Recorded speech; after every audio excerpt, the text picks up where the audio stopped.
Proclamez aux nations le salut de Dieu et ses merveilles à tous les peuples.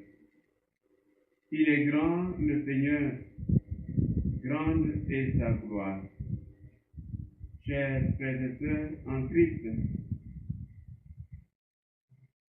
nous sommes heureux de nous retrouver à travers les médias pour une nouvelle année. Nous remercions le Seigneur pour l'année écoulée et nous lui confions cette nouvelle année. Qu'il veille sur chacun d'entre nous. Que le Saint-Esprit descende en abondance sur chacun d'entre nous. Qu'il nous éclaire et nous comble de ses dons.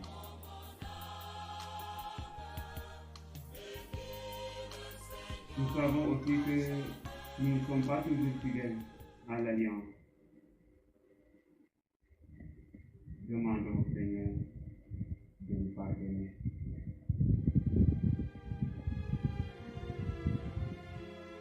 Seigneur, prends pitié. Ô Christ, prends pitié. Seigneur, prends pitié. Prions le Seigneur.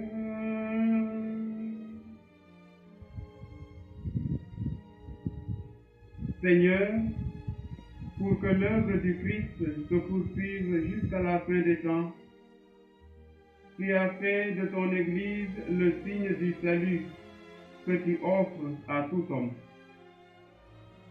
Ouvre l'intelligence de tes fidèles. Fais-leur comprendre que tu les as choisis pour l'évangélisation du monde, de sorte que naissent et grandissent de tous les peuples de la terre, le peuple de tes enfants. Par Jésus-Christ, ton Fils, notre Seigneur et notre Dieu, qui vit et règne avec toi dans l'unité du Saint-Esprit, maintenant et pour les siècles des siècles. Amen. Chers frères et sœurs en Christ, en ce 29e dimanche du temps ordinaire, l'Église nous donne encore une fois de plus la joie de partager la parole de Dieu. À la différence de la parole humaine, qui est parfois fausse, la parole de Dieu est toujours vraie et se réalise dans nos vies de tous les jours. À vous la grâce et la paix. C'est la phrase forte que Saint Paul, Sylvain et Timothée adressent à la communauté de Thessalonique en ce dimanche. C'est aussi la phrase que j'adresse à tous les fidèles chrétiens de la paroisse Enfant Jésus de Prague. En tant que pasteur, Saint Paul et ses compagnons ont du mal à oublier les bons moments vécus au sein de cette communauté. Et pour cette raison, ils ne cessent de rendre grâce à Dieu. Les trois vertus théologales y ont occupé une grande place. Une foi active, une charité qui se donne de la peine et une espérance qui tient bon. Cela veut dire que la parole qu'ils ont annoncée n'est pas tombée sur des pierres, encore moins sur des ronces, mais sur la bonne terre pour porter du fruit en son temps. Nous pouvons aussi, chers amis, imiter cette communauté en faisant de telle sorte que notre foi s'accompagne avec des œuvres, de telle sorte que notre charité n'ait pas de limite et que notre espérance ne nous fasse jamais défaut. Faisons de nos communautés des lieux où Dieu a sa place, où l'homme a sa place, et évitons toutes les querelles inutiles et les disputes stériles, car l'Évangile est bonne nouvelle. Chers frères et sœurs, la finale de l'Évangile du jeudi dernier est une préparation à l'Évangile de ce dimanche.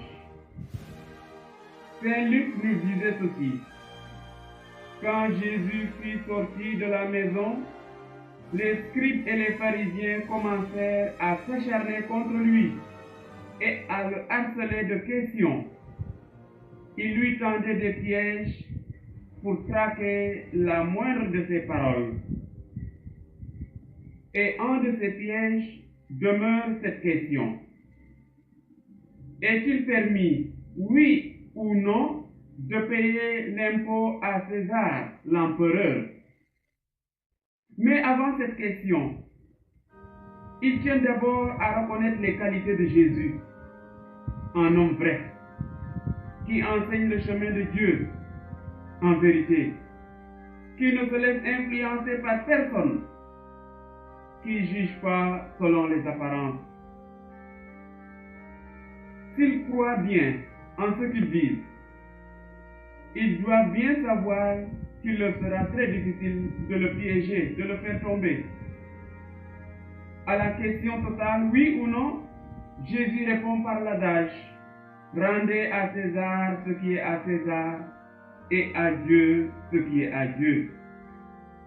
Cette fois-ci encore, Jésus s'est montré plus sage que les pharisiens. Et c'est ce qui arrive, chers amis, à tous ceux qui veulent mettre Dieu à l'épreuve, ou même ses envoyés. Mettre à l'épreuve, c'est programmer la chute de son frère, la chute de sa sœur. C'est scier une branche et demander à son frère de s'asseoir dessus. Jésus nous invite à faire un bon discernement, car il faut le reconnaître. Parfois, nous donnons à Dieu ce qui appartient à César, et à César ce qui appartient à Dieu. On a plus peur du jugement des hommes que du jugement de Dieu. On fait plus de cadeaux aux hommes qu'à Dieu. Vous allez me dire peut-être que Dieu n'a pas besoin de cadeaux. Oui, certes, mais il a besoin d'être adoré, honoré.